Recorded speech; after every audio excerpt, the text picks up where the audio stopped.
buenas noches, amigos televidentes. Es un placer enorme darle la bienvenida a todos ustedes en esta noche de jueves, un día muy esperado por muchos salvadoreños, más algunas veces que el mismo pago, la devolución de la renta. ¿Por qué? Porque tenemos analistas de altura que analizamos los principales temas de nación. ¿Quiere verlo? A continuación, el padre José María Tojeira. Un placer, padre, tenerlo acá. Buenas noches a todos. El doctor Rafael Lorenzana. Doctorazo, un placer. Buenas noches, Sergio. Un placer estar con ustedes. Y la licenciada Sandra Barraza.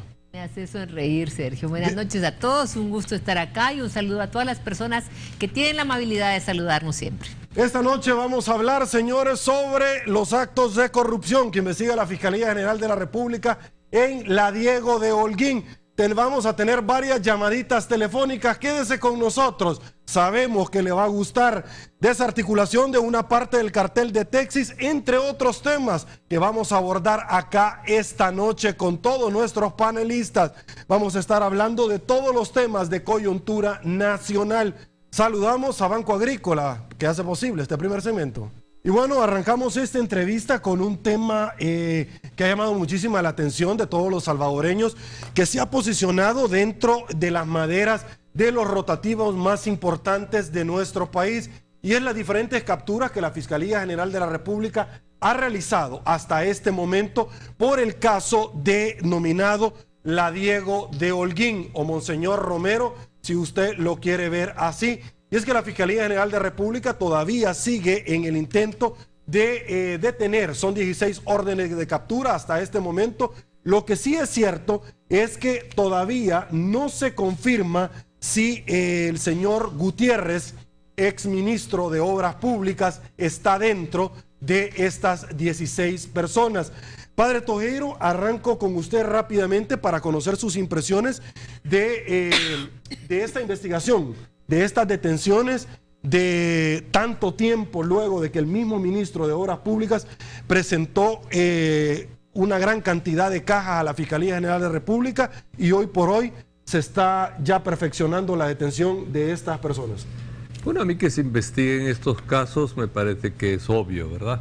Ahora, a veces le quedan a uno interrogantes porque yo tuve problemas con la que entonces se llamaba Diego de Holguín. Un día esa Copreca Linares, o como se llame, empezó a pintar las piedras del muro de la UCA, el muro que está a lo largo de los próceres, y dijeron que era que iban a empezar a tirarlo porque tenían el permiso del ministro, que era Gutiérrez, ¿verdad?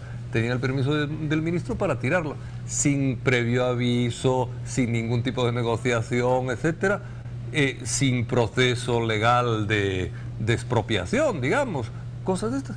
Quedamos todos alucinados. Yo mandé inmediatamente borrar los números de las piedras y los borraron, claro, los míos, ¿verdad?, de la UCA, y le escribí una carta a Copreca Linares llamándole mareros, ¿verdad? Decir, ustedes son peor que mareros, digo, porque andan pintando paredes y además las quieren destruir. Al menos los mareros dejan las paredes quietas, ¿va? Y me contestaron que tenían todos los permisos del gobierno para hacer lo que iban a hacer y que lo iban a hacer. Yo dije, bueno, que se atrevieran, ¿va? Y entonces, bueno, yo alerté allí a toda mi gente que en cuanto llegaran, que a pedradas los corrieran si era necesario, pero ¿quién se creen que eran, va? Y entonces, bueno, al poco dimitió Gutiérrez porque estaba enfermo, dicen.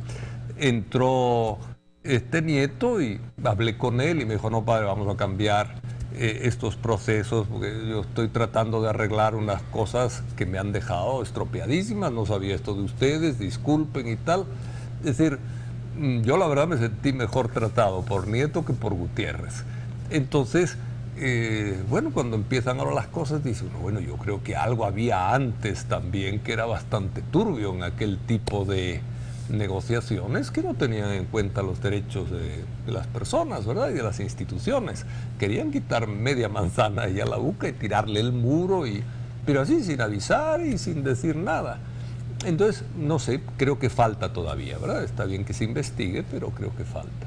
Ok, doctor Rafael Lorenzana, en un rotativo, todos los salvadoreños pudimos leer al exministro Jorge Nieto que sí hay una orden de detención girada por parte de la Fiscalía General de la República, donde él se desligaba de cualquier señalamiento puntual sobre esto. Él decía, ese no fue mi periodo, fue el periodo del exministro que ya anteriormente ya había yo mencionado, y además voy a hablar en contra del expresidente Elías Antonio Saca. ¿Qué opinión le merece?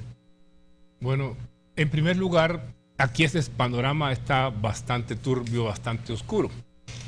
Todos recordamos, y como un país tan chiquito y con una memoria tan grande, recordamos lo que pasó en aquellos momentos.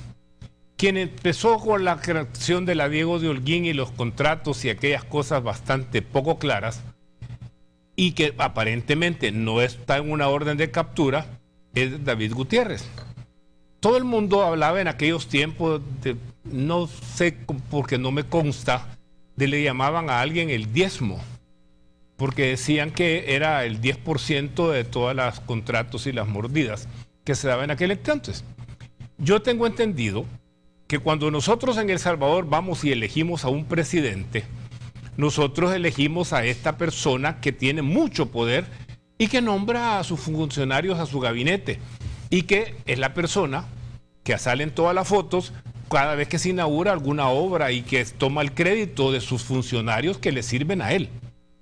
¿Cómo es posible que ahora, en primer lugar, el presidente Saca se desmarca y dice que cada uno es responsable de su cartera? Yo no lo creo así, la mayoría de los ciudadanos no entendemos así. Y si nos recordamos de esa época, era constantemente en la prensa el presidente Saca tomando crédito por cada cosa que se inauguraba en este país. Bueno, esa es la primera parte. La otra parte es que yo creo que el chivo expiatorio es aquel que llegó a sustituir a David Gutiérrez, que todo el mundo quería que lo destituyeran y lo terminaron destituyendo, porque había mucho, se hablaba mucho en ese momento. Claro, esas cosas son muy difíciles de probar, sin embargo, se sabe que lo hicieron renunciar y se sabe, o se supo en aquel entonces, de que seguía de asesor en casa presidencial. Esta persona, si es inocente, obviamente tiene que tener, como todas las personas, su rato para demostrar su inocencia. Lo curioso está en que ahora se pregunta, y hay un secreto tremendo, no se dice, no, él no está en la lista de los que tienen orden de captura. ¿Cómo es que está la persona que llegó a terminar el periodo y no está la persona que inició el periodo y que inició esas contrataciones en aquel tiempo? Se supone que él era. Como el padre lo acaba de decir, él el que tenía dando las órdenes para que... ¿Se acuerdan que también hubo el problema con las alcaldías cuando se metió sin autorización a botar los árboles de la alcaldía que pertenecían en aquel momento a la alcaldía de San Salvador y de Antiguo Cuscatlán, y que hubo un gravísimo problema con la alcaldesa en aquel entonces, Violeta Mengíbar? ¿Qué pasa entonces que ahora no aparece este señor, sino que aparece Isidoro Nieto, que fue el que se supone que llegó a atrapar todos los hoyos que había dejado la administración en su primera etapa? ¡Qué raro! ¿Y por qué raro también que la Fiscalía o el Ministerio de Seguridad Pública tampoco nos quiera dejar a los periodistas, no ha dejado a los periodistas que entrevisten a estos acusados y los están moviendo de una forma rara en las Bartolinas de algún lugar en la policía en este país? Entonces, hasta el día de hoy, son de las cosas que están llamando la atención. Hoy unas declaraciones del actual ministro de Obras Públicas en que dice que esta es la hora del fiscal. Y no puedo estar de mayor de acuerdo con él, que hoy sí el señor fiscal nos va a demostrar de que realmente quiere aclarar las cosas.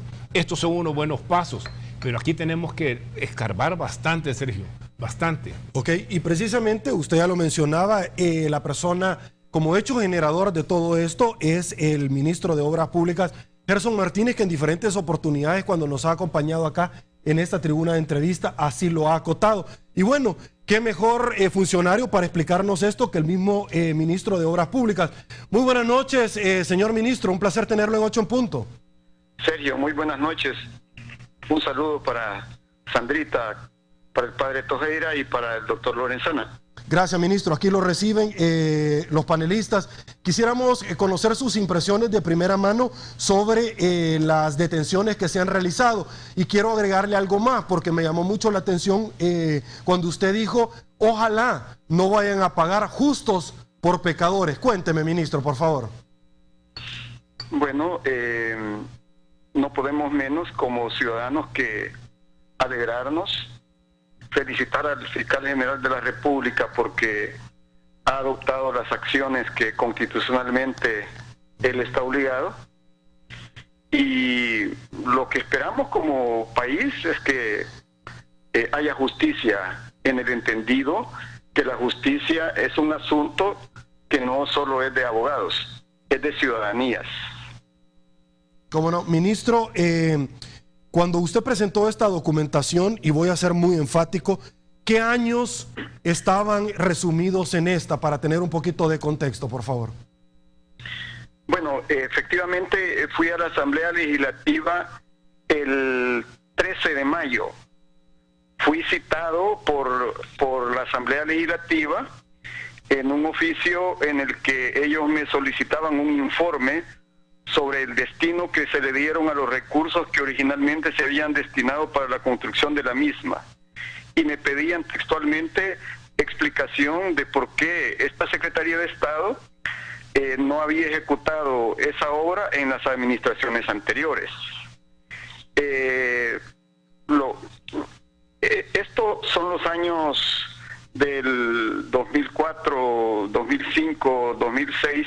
Recuerde que cuando nosotros llegamos, ya el escándalo había estallado, ya la obra estaba fosilizada. Acudí a la Asamblea Legislativa y presenté un informe de 32 páginas. Luego de hacer las indagaciones en la institución, me vi obligado, en base al artículo 241 de la Constitución, a acudir a la Fiscalía General de la República. Es que ese artículo, Sergio, dice que los funcionarios que tengan conocimiento de delitos oficiales cometidos por funcionarios tienen que ir a la mayor brevedad a informar a las autoridades competentes para su juzgamiento. Lo que nosotros teníamos eran indicios, eran evidencias. Fui justamente el día 24 de mayo a la del 2010, del año 2010, a la Fiscalía General de la República. Presenté un documento, un oficio, un escrito, acompañado por 23.283 folios, todos debidamente certificados. Sí. ¿Habían, ministro, debo de preguntarle, algún tipo de prueba indiciaria de este caso en contra del señor David Gutiérrez? Sergio, como decía hoy por la mañana, este es el momento del fiscal general de la República. Sería muy delicado de mi parte hacer elementos de juicio en un momento en que la Fiscalía tiene que hablarle al país. Yo prefiero esperar. Lo que sí debo decirle es que informamos de aquellos indicios relacionados con el proceso de contratación, es decir, con el proceso licitatorio, con el arranque de la obra. Pero también hubo otra parte referida al proceso de ejecución y a ciertos laudos arbitrales que constituyeron una verdadera hemorragia para los dineros públicos. Hemos sabido nosotros que el señor Hugo Barrera ha manifestado públicamente que el señor David Gutiérrez le dijo que en efecto había recibido 40 millones de dólares, pero que él solamente los había trasladado. ¿Cuál es su impresión de todo esto, ya que usted se lo encontró en su momento en la Fiscalía y usted fue el que le dijo, estoy muy preocupado por todo lo que he encontrado? Muy grande preocupación. Correcto. Por lo que escuché y vi esta mañana. Porque aparentemente, si lo que vi y escuché fue cierto, aparentemente habrían otros funcionarios que quizá conocían y quizá hubieran participado de alguna manera. Este es un papel de la Fiscalía que de oficio tendría que actuar. La impresión que como salvadoreño hemos recibido es impactante realmente. Y bueno, lo que nosotros esperamos que se haga justa justicia, es decir, que al final se determinen las sanciones, si así se le puede llamar, en proporción a los delitos que hubieran cometido. Ok, ministro, el señor Hugo Barrera se ofreció como testigo, pero también el señor Jorge Isidoro Nieto en un rotativo señaló puntualmente que él podría dar muchos elementos en torno a este tema y se refirió puntualmente al expresidente de la República, Elías Antonio Saca. Bueno, de seguro, si ellos eran los titulares, ellos eran el gobierno, es natural que ellos tienen la información y qué bueno que ellos lo han dicho frente al país, ambos, y ojalá que puedan contribuir con la ciudadanía, porque la justicia en este caso no solo tiene que ver con las penalidades posibles, sino en esta cartera de Estado se necesitan recursos. Hay muchas comunidades en este invierno que necesitan obras de protección. Necesitamos proteger vidas, viviendas, bienes de la población, hacer obras de protección a las cosechas. Y bien le vendría al país que, hombre, por primera vez en la vida, en esta cartera de Estado se pudieran reintegrar los fondos públicos. Creo que también eso es parte de la justicia. Ok. Bueno, ministro, debo de agradecerle inmensamente por el tiempo del cual usted ha destinado para todos los salvadoreños que están noche tras noche muy pendientes de la entrevista 8 en punto. Muchísimas gracias. Bueno, a usted muchas gracias y buenas noches al panel.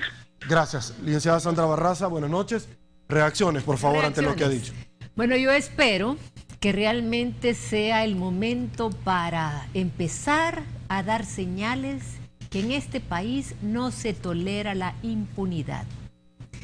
Todos hemos estado siempre espectadores, conocedores de proyectos tan escandalosos como fue el La Diego de Holguín, pero también todos hemos tenido la convicción que aquí no pasa nada.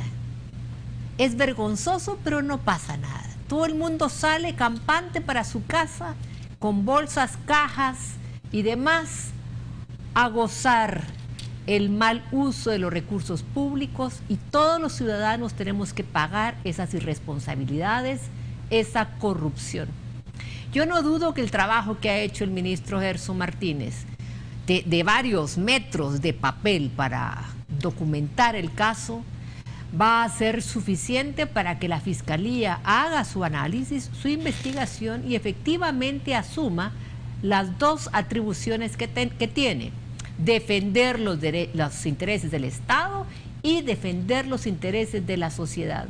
La Diego de Holguín, la calle que va desde San Miguel a La Unión y la calle que va a Metapán, esas calles que se acababan de inaugurar y a los 6 meses ya estaban totalmente arruinadas, son ejemplo de lo que estoy diciendo. Ojalá se siente precedente. Bueno, la calle Metapán, donde aparentemente por un rotativo electrónico funciona el cartel de Texi, no sé si lo alcanzaron a detener a todos, pero vamos a hablar esta noche también de eso. Pausa, volvemos. Estamos de regreso, muchísimas gracias por su preferencia, Padre Tojeira, a todos los salvadoreños por medio de 8 en punto. Canal 33, hemos escuchado los conceptos que ha esgrimido el ministro de Obras Públicas. Habló puntualmente, les recuerdo, del año 2004, 2005 y 2006. Una de las preguntas que salta es ¿quién era el ministro? Padre, por favor. Bueno, mira, yo creo que aquí ha habido una fiesta de millones impresionante, ¿verdad? Que la corrupción ha sido una plaga en El Salvador muy fuerte. Ya aquí una vez mencioné a esta ONG inglesa que mide los traslados de dinero a paraísos fiscales sin impuestos, ¿verdad? Y sin autorización, y habla del 2001 al 2010 de 8.600 millones de dólares de traslado a... Es decir, ¿de dónde sale eso? Pues sí, algunos pueden ser algunos ricos sin escrúpulos que mandan su dinero a paraísos fiscales, otros pueden ser narcos, pero estoy seguro que otros son políticos corruptos, ¿verdad? Y bueno, estamos empezando aquí a escarbar, van saliendo cosas, ojalá se llegue no solamente a descubrir cosas más gruesas que lo que parece que ahora se van descubriendo, es decir, las ramificaciones reales, pues están saliendo también voces hablando de 40 millones, por ejemplo, ¿verdad? Es decir, ya son palabras mayores, eso de que se trasladen 40 millones para aquí y para allá. Entonces digo, que realmente se llegue a algo de lo grueso, ¿verdad? Es decir, que no paguen los poquiteros una vez más y nos quedemos todos contentos de que aquí funciona todo muy bien. Es decir, son 8.700 millones mal salidos del Salvador. Entonces, al menos la parte de corrupción, que es la más fácil de investigar, al menos que se toque, ¿verdad? Yo creo que eso es importante. Y me parece que este es un paso, ¿verdad? Pero creo que es un paso nada más, que hay que tocar un poquito más a fondo. Igual que lo de Texas puede ser un paso en este tema del narco, que también lleva recursos para afuera, ¿verdad? Ok. Doctor, reacciones, por favor. La verdad que yo creo que la actuación del ministro actual de Obras Públicas ha sido bastante ejemplar y que él ha tenido la entereza de presentar los documentos de aquella época. Pero aquí es lo que me llama la atención y lo vuelvo a reiterar. Él habla de los años en que fue esto y por eso es que es extraño que sea a Jorge Isidoro Nieto al que le den orden de captura, y aquel de lo cual cita el señor ministro actual de que fueron esos años era el ministro, era David Gutiérrez. Entonces uno dice, bueno, ¿y entonces aquí qué sucede? Alguien decía que a lo mejor lo que estaban tratando era de que el ministro que llegó a tratar de arreglar las cosas en aquel momento, que tampoco las arregló, que fue el señor Nieto, tal vez el que ha ofrecido tiene pruebas, tal vez eso puede llevar a quien realmente fue y el que se suponía en aquellos momentos que había hecho todos los desaguisados en el Ministerio de Obras Públicas. Yo entiendo que este es un punto en el que quiero que se luzca el señor fiscal. Como salvadoreño quiero que se luzca el señor fiscal, porque hay una cantidad, como el padre lo menciona, de actos de corrupción que se han quedado a medio camino. Esto sería se habla de ellos, pero nadie los profundiza como le corresponde al fiscal. Tenemos, por ejemplo, que hay que averiguar qué sigue pasando en la ENEL, qué pasó con la INE, a dónde están los dineros de la CEL. Están tratando de manejarse las cosas con un sistema, con una forma eminentemente política electoral, y eso es lo que a mí me da temor. Espero, señor fiscal, que usted llegue hasta el final de esta situación. Una de las personas que ha invitado, perdón, licenciada, al señor fiscal general de la República y también a la Corte de Cuentas a trabajar, porque es la oportunidad inmejorable, es don Hugo Barrera. Ya lo decía, él puntualmente ha señalado que el señor Gutiérrez, como le decía el ministro de Obras Públicas, le señaló que en efecto había agarrado 40 millones de dólares y los había trasladado. Acá el eslogan es lo veo, lo creo. Yo les dije que íbamos obviamente a tener llamadas. Un placer, don Hugo, tenerlo acá en 8 en punto. Gracias por el tiempo que está destinando a nosotros. No, igualmente, Sergio, y un saludo a todos los panelistas. Gracias, don Hugo. Bueno, conocer un poquito acerca de lo que usted ha dado a conocer con mucha gallardía, diría yo, para muchas personas, sobre la conversación del señor David Gutiérrez, que usted es testigo de referencia, y quiero hacer énfasis como abogado penalista que soy, que él le mencionó que en efecto había recibido 40 millones de dólares por la Diego de Holguín. Cuénteme, don Hugo. Bueno, eso lo expliqué yo en la mañana y mencioné la plática que él había tenido conmigo. Usted me dijo que lo de los 40 millones era cierto, pero que él lo había hecho por orden del presidente Saca y que el dinero lo había entregado a él. ¿Cómo no? Don Hugo, hace unos minutos conversamos, correcto, esa es otra de las preguntas, hace unos minutos conversamos con el ministro de Obras Públicas y él nos decía que la documentación que había presentado ante la Fiscalía General de la República fue en el año 2004, 2005, 2006. Evidentemente, el ministro era el señor Gutiérrez. ¿Qué sensación le da a usted que la Fiscalía hasta este momento, o por lo menos las autoridades, porque hay un gran hermetismo, no mencionan al señor David Gutiérrez en las detenciones? Bueno, eso había que presentárselo al funcionario responsable. Yo no, eso no se lo puedo contestar yo. ¿Cómo no? Otra de las preguntas, don Hugo, que surge, que de pronto alguien podría hacerse: ¿por qué hasta este momento don Hugo da a conocer esta información? Mire, por varias razones. En aquel momento todos recordamos que el señor presidente de la República, Saca, se había quedado apoderado también de la presidencia del partido y era bastante complicada la cosa, ¿verdad? Luego hay momentos en donde se presentan o son convenientes estas situaciones, porque lo que uno tiene que evitar en este asunto es también que justos paguen por pecadores. ¿Cómo no? Usted mencionó en algún momento, o se ha mencionado, que el señor David Gutiérrez pasó a Casa Presidencial a trabajar como asesor. No, eso no tengo. Okay. Eso no lo he mencionado yo. ¿Cómo no? Se mencionó eso y por eso le preguntaba a don Hugo. No, yo lo que mencioné lo que mencioné es que el señor no puso su renuncia, sino que fue destituido. Y eso equivale a que le pidieran la renuncia, que es diferente. Ok. Don Hugo, usted mencionó que en su momento no era conveniente denunciar por las razones que usted ya comentaba. ¿Es conveniente ahora hacerlo? ¿Perdón? Usted mencionó que en aquel entonces usted no lo dio a conocer o no lo denunció por las razones concretas, porque el expresidente Saca, a su entender, también estaba vinculado al partido. ¿Hoy es el momento de hacerlo, don Hugo? No, yo no decía que porque él estaba vinculado al partido, sino que porque él ostentaba la presidencia de la República y se había también arrogado la presidencia del partido, ¿no? Sí. Y no era fácil la situación, habían bastantes problemas con eso. Ok, ahora lo hace. A lo que me refiero yo ahorita es que se está dando una situación en donde yo lo que no quisiera es que paguen justo por pecadores. Ok, sí, palabras que el mismo ministro dijo. Don Hugo, usted ha hecho una invitación al señor fiscal general de República y al presidente de la Corte de Cuentas a investigar. De hecho, usted se ha ofrecido en esa calidad, reitero, como testigo de referencia. Por supuesto. Mire, al señor presidente de la Corte de Cuentas, al doctor, perdón, yo con mucho respeto le he dicho que él tiene la oportunidad del mundo de convertirse en el hombre que contribuye a que esta situación de enriquecimiento ilícito se termine por completo. Y de la misma manera se lo he dicho al señor fiscal general. Okay. Ambos tienen facultades constitucionales para poder hacer lo necesario para que esta situación se termine, sentando los precedentes que sea necesario en contra de quien sea. ¿Cómo no? Ok, don Hugo, debo de agradecerle su tiempo y por supuesto hacerle la invitación para la otra semana para que hablemos de temas varios acá en 8 en Punto.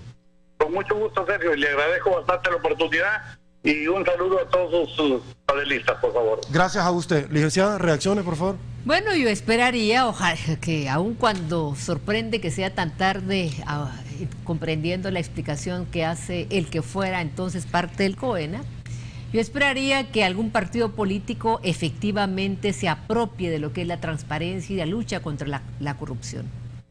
Es decir, todavía quedan resabios de lo que no nos gusta. Miren lo que está pasando con la contratación de asesores. Sí, darle listado de asesores con sus nombres, sus atribuciones, sus honorarios, les cuesta a todos los partidos políticos. Imagínense lo que es 40 millones de dólares. Mover 40 millones de un proyecto que es financiado generalmente con préstamos internacionales requiere tener una buena cadena al interior del ministerio. No ha de ser fácil mover 40 millones de dólares y que nadie se dé cuenta.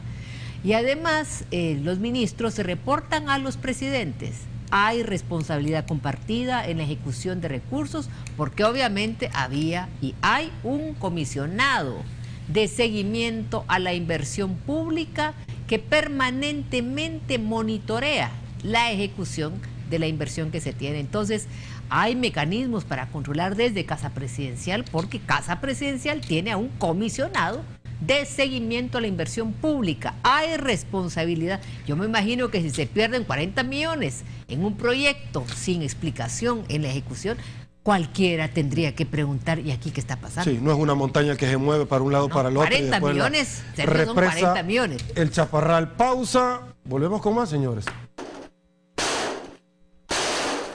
En el operativo denominado Escorpión se allanaron 41 viviendas de personas señaladas por su presunta participación en el tráfico de drogas, del que se acusa al cártel de Texas. Diferentes personajes que están involucrados en las operaciones, ya sea de la narcoactividad como del financiamiento, y se han capturado a los principales líderes de esta estructura. Se ha podido comprobar e identificar redes de narcodistribuidores que tienen ocupado pues los mercados ilícitos, principalmente en el occidente del país, en Santa Ana y San Salvador. Además, un procedimiento simultáneo realizado en Guatemala llevó a la detención del nexo del cártel de Texas en el vecino país. Uno de los golpes importantes es el que se produce la captura en Guatemala del líder del cartel de los temerarios, que es José Arturo Silva Sandoval, alias El Enano, que prácticamente era el enlace del cartel de Texas con Guatemala. Mantenía su funcionamiento principalmente utilizando la ciudad de Asunción Mita, Guatemala, como una bodega, lugar donde ellos pues resguardaban la droga y coordinaban con estructuras de guatemaltecos. Se dijo también que a 11 miembros de esta agrupación que ya están en la cárcel, ahora se les imputarán nuevos cargos. A la estructura robacarros del Burro Herrera, que se recuerdan ustedes que les presentamos y están detenidos, en este momento se está intimidando con órdenes de captura ya vinculadas con narcoactividad. Los detenidos, entre los que se encuentra un exdiputado del PCN, un jefe policial de Sonsonate y otras 13 personas, permanecerán en las Bartolinas de la División Antinarcóticos de la Corporación. Para Teleprensa, Canal 33, Armando Urquilla. Y bueno, le cuento que horas más tarde la Policía Nacional Civil detalló el listado de las personas detenidas por sus vínculos con el cartel de Texas. Se trata de Juan Antonio Oliva, quien fue diputado suplente por el Partido de Conciliación Nacional en la legislatura pasada. Francis Antonio Cárcamo, jefe policial destacado en la jurisdicción de Sonsonate. Roberto Figueroa Leiva, jefe del transporte de la Corte Suprema de Justicia de Santa Tecla. Gerardo Fidel Rivas, defensor público de la Procuraduría General de la República. Muchos de ellos estaban en la parte del movimiento de la droga. El exdiputado suplente es Juan Antonio Oliva Asensio. Él prácticamente era un enlace importante dentro de la negociación de droga. También tenemos detenido a un empleado de la Procuraduría General de la República, el señor Gerardo Fidel Rivera. Él es procurador de Aguachapán. Y tenemos al oficial de la policía, Francisco Antonio Cárcamo Álvarez. Continúa. Además, se informó que se ha girado orden de detención contra el exdiputado Horacio Ríos, también señalado por sus vínculos con el cartel de Texas. Padre Togueira, rápidamente sus impresiones. Bueno, cuando uno ve esto, también ve de nuevo cargos muy bajos, ¿verdad? Es decir, yo creo que está bueno lo que están haciendo, ¿verdad? Pero tienen que ir un poco más arriba, ¿verdad? Es decir, cuando hay carteles, hay no diputados suplentes, sino diputados totales, no inspectores, sino comisionados. Es decir, hay que ir hacia arriba, ¿verdad? Porque sí, uno puede romper una estructura que da la impresión que no es muy alta, pero las estructuras son fuertes y están en puestos altos, ¿verdad? Entonces, yo creo que la investigación es importante que siga, no se diga ya destruimos el cartel de Texas. Aquí hay algo más, ¿verdad? En el lado económico, en el lado de funcionarios, en el lado incluso de estructuras estatales, ¿verdad? Entonces, yo creo que hay que proseguir, ¿verdad? Es decir, es un arranque, no veamos esto como un simple triunfo total, sino como un pequeño arranque. Esto del narco, del lavado, es algo más que estas 6 o 7 personas. Ok, doctor. Bueno, hay una relación que es clara. La presión de los Estados Unidos todo el tiempo hace que se muevan cosas. Hace pocos días vimos en los principales rotativos la presión que había de parte de algunos senadores de los Estados Unidos porque se aclararan las situaciones del narcotráfico en El Salvador, porque no se habían hecho los movimientos suficientes para demostrar que el país merecía tener el Fomilenio 2. Obviamente el presidente sale el sábado y dice que se van a cambiar las estructuras y empiezan de repente el cartel de Texas, del cual se venía hablando ya por varios meses y no había pasado nada. Entonces, claro, como el padre bien nos acaba de decir, nos tenemos que congratular que por fin se esté haciendo algo. El asunto está aquí, que ver hacia dónde vamos y si se van a llevar a las verdaderas personas que dirigen todas estas cosas. Entre una de las personas que se mencionaron hay un funcionario de este gobierno que según lo sacaron en las redes sociales, estaba de apellido Magaña, que estaba involucrado, que representa al gobierno de la República en el ISTA. Siempre ven personales de la Policía Nacional Civil. Entonces, nosotros tenemos que llegar más profundo con esto y buscar, como todo lo dijo y lo dijo el ministro en el aspecto de la Diego de Holguín, que se busquen a las personas que realmente dirigen. No se agarren a las personas de los más bajos niveles, a los empleados que generalmente obedecen a las órdenes que dan los altos funcionarios en todos los organismos que están involucrados. Nosotros ahora, yo como salvadoreño creo que debemos de apartarnos de la situación ideológica. Si son de Arena, que los cuelguen igual que si son del FMLN o del CD o del PCN, porque nosotros como salvadoreños estamos sufriendo el hecho de que este país no se desarrolle, de que no haya empleo, de que no haya inversión, de que no haya crecimiento, de lo que padece cada ciudadano que pagamos impuestos, y sencillamente porque estos señores están lucrando y dando un clima de desconfianza en un país como el nuestro. Aquí no es de ideologías, esto es de país, y esos son los primeros pasos, y yo sigo retando y sigo apoyando al señor fiscal, espero que no nos defraude. Y usted tuvo al presidente de la Corte de Cuentas y el señor da muestras de que quiere hacer las cosas correctas como salvadoreño. Eso necesitamos. Ojalá que podamos decir, tenemos fiscal, tenemos presidente de la Corte, así como tenemos sale lo constitucional. Ok, licenciada, le comento que también en Guatemala se ha llevado la detención de funcionarios, pero acá nunca se detiene a nadie. En la Hacienda del Recolado, a quien se procesó y se condenó fue al que cuidaba, nada más. Bueno, yo creo que este caso obliga a afirmar que no hacemos nosotros bien la tarea. Fíjense, en mayo de 2011, El Faro hizo un reportaje en donde a los ciudadanos nos contó sobre el cartel de Texas. Mayo del 2011. Y en ese reportaje, que ojalá que usted pueda verlo en la página de internet, nos contaron que había un caso Metapán del que se estaba investigando desde el año 2000. Estamos en el año 2013 y uno debe preguntar a las autoridades a quién han capturado. De todo ese reportaje de investigación periodística que hizo El Faro, en donde puso nombres y apellidos, por ejemplo, un caso en los últimos 5 años, dice el reportaje, ha declarado ingresos una persona que suma más de 30 millones de dólares. En el año de la crisis internacional, él declaró ingresos por 9 millones de dólares al fisco. Miren, el país tiene 20,000 kilómetros cuadrados. Somos de los países más hacinados, 259, 260 personas por kilómetro cuadrado. El dinero no se puede esconder. 30 millones en 5 años o 9 millones en un año, es imposible que no se note. Entonces la pregunta acá es, estas capturas que han hecho, ¿es parte del show que estamos haciendo para tratar de no perder el Fomilenio? Hemos tenido mucha crítica sobre el tema de la poca lucha que tenemos contra el narcotráfico. Han habido reportajes del PNUD diciendo o recordándonos lo poco que nosotros hacemos en quitar el comercio de la droga. Entonces, yo quiero recordar que este caso empezó en el 2000. 13 años tenemos para poder tener primeras cositas en esto. Ok, vamos a tener, pero anunciantes a continuación y regresamos con mucho más. Volvemos.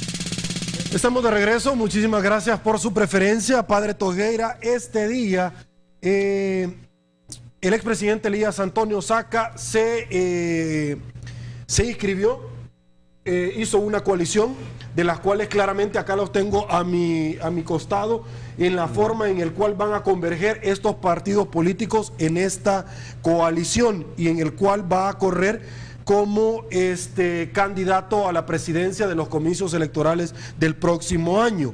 He revisado puntualmente la legislación, el código electoral, y no dice absolutamente nada con relación a esta prohibición, porque muchos amigos televidentes o algunas personas consultadas por este servidor dicen, mire, ya la Corte había dicho acerca del voto por rostro, esto no se puede. Yo lo he revisado, la legislación correspondiente, y no he encontrado nada al respecto, porque si no, ciertamente lo hubiera manifestado. Por favor. Bueno, es decir, yo ya como hagan propaganda los partidos me tiene sin cuidado, porque no he visto ninguna propaganda inteligente hasta ahora. Digamos, esta propaganda de Saca, en todo caso, es viva, digamos. Pues prohibieron el voto por rostro, que él suponía que le favorecía, y entonces pues lo puso en la bandera, ¿verdad? Como nada prohíbe que en la bandera pongas lo que te dé la gana, por lo visto, pues lo puso, digo. Pero es una propaganda buenísima, a mi juicio, no, ¿verdad? Es decir, porque un rostro realmente no dice nada, ¿verdad? Es decir, es más un tipo de campaña populista, cuando se ponen los rostros y se les pone en una posición muy buena, mirando al horizonte, etcétera. Bueno, digo, son trucos publicitarios como otro cualquiera, pero este país necesita saber rumbo. ¿Qué rumbo tenemos? ¿A dónde queremos ir? Y hasta ahora ningún político de este país, de los que van de candidatos, tienen claro el rumbo que este país debe llevar en el concierto internacional de naciones. No tienen claro el rumbo con respecto al desarrollo de este país. No lo tienen y se les nota cuando hablan, ¿verdad? Entonces, pues bueno, ya que pongan rostros por un lado o por otro me tiene sin cuidado, ¿verdad? Ok, doctor, el expresidente no se inscribió por medio del partido Gana, tampoco lo hizo por el PDC, lo hizo por el PCN. Y hoy, como dimos a conocer, obviamente fue la coalición bajo el eslogan o emblema que anteriormente ya presentaba. La verdad es que no importa, como dice el padre, cómo lo hagan. El presidente Saca siempre demostró cuando fue presidente que su figura tenía que estar todo el tiempo al frente. Recuérdense la campaña del presidente Saca, un voto por Arena, un voto por Tony Saca, un voto por Tony Saca por Arena. Siempre estaba el Tony Saca, o sea, él tiene un ego bastante grande. Y está bien, yo no discuto que tiene el derecho, si no lo prohíbe la ley, está bien que lo lleve en la bandera, que lleve su foto en la bandera. Las cosas... no sé si al final les va a convenir, porque por ejemplo el caso de la Diego de Holguín, que ahora estuvimos hablando hace un rato, hombre, ¿cómo vamos a querer? Yo por lo menos, ¿cómo voy a querer a un presidente que se desmarca de la responsabilidad que tiene cuando se perdieron 40 millones en un ministerio del cual él al final es el responsable, porque al que lo elegimos fue a él, no elegimos a los señores funcionarios? Entonces, y si esa persona dice mire, yo no tengo la culpa, fue el ministro que ellos eran los completamente responsables, y yo lo quiero de presidente otra vez. No, ¿verdad? Yo no creo que una persona así la querramos. El problema es, como dice el padre, que ninguno nos está enseñando un rumbo claro. Han llenado de esas hojas de los que las hemos conocido, tienen una serie de cartas, como lo dije la semana pasada, de cartas al Niño Dios, y no viene nada concreto. ¿Cuál es el rumbo que queremos para este país? No nos lo dan. Sencillamente ahora creen que vamos a votar por un rostro o por una figura. ¿Qué es lo que están pensando? La gente ha evolucionado, ya no somos los mismos de antes. Los salvadoreños queremos cosas concretas porque estamos padeciendo ser un país en el cual se sigue yendo los salvadoreños de este país, a pesar de todas las trabas que tienen, se van de este país porque aquí no hay oportunidades, y el resto de países de Centroamérica están creciendo. Teníamos Panamá, que va a tener un metro y un canal súper enorme, etcétera. Y nosotros en El Salvador ni siquiera vamos a llegar a cumplir el crecimiento que había dado el gobierno con este presupuesto. Ahora admiten que no va a ser el 3.5 de crecimiento, sino que 1.9. Ok, Lic Barraza. Bueno, yo creo que hemos escuchado poco sobre las que son las propuestas para enrumbar al país y sacarlo de la crisis en la que tenemos. El día de hoy escuchamos la crisis fiscal que va a generar el sistema de pensiones. El expresidente Saca tomó decisiones que afectan a todos los pensionados y a todos los futuros pensionados. Yo no sé qué tan bueno es tener el rostro ahí. Como comentaron anteriormente, la ley no lo prohíbe, pero la verdad es que estamos esperando nosotros que en esta campaña electoral, que fue muy anticipada, pues los candidatos hagan un trabajo serio, revisen el tema de la organización institucional, hagan propuestas viables, podamos nosotros chequear que también dominan y manejan la administración pública, porque realmente el futuro que vamos a tener a partir del 2014 es un futuro que va a requerir una persona con mucha capacidad de decisión, con mucha claridad y con muy buen equipo, y además que sea capaz de manejar la administración pública, que es cuesta arriba. Ok, no me quiero ir, licenciada, sin preguntarle a usted. Hoy se aprobaron los fondos del milenio, pero todavía hace falta que pase por el sistema bicameral. Bueno, yo creo que debemos agradecer a Estados Unidos la simpatía que siempre demuestran a nuestro país. La MCC, desde que yo he podido dar seguimiento al trabajo que hicimos desde el Fomilenio 1, es una institución exigente. Un congresista el día de hoy, con una carta de 2 páginas, recordó la historia y la razón de ser de la MCC. Es un tipo de cooperación diferente que se compromete a colaborar con los países que se comprometen, uno, en hacer crecer la economía y en reducir la pobreza. Países que se comprometen con el cumplimiento de los 17 indicadores que hay. Yo no dudo que en el futuro próximo, ya pasamos la primera parte, el gobierno de El Salvador va a tener que hacer explicaciones serias sobre el manejo de la corrupción, cómo han estado tratando la corrupción, el narcotráfico, cómo respetan la institucionalidad y sobre todo cómo van a hacer para atraer inversión.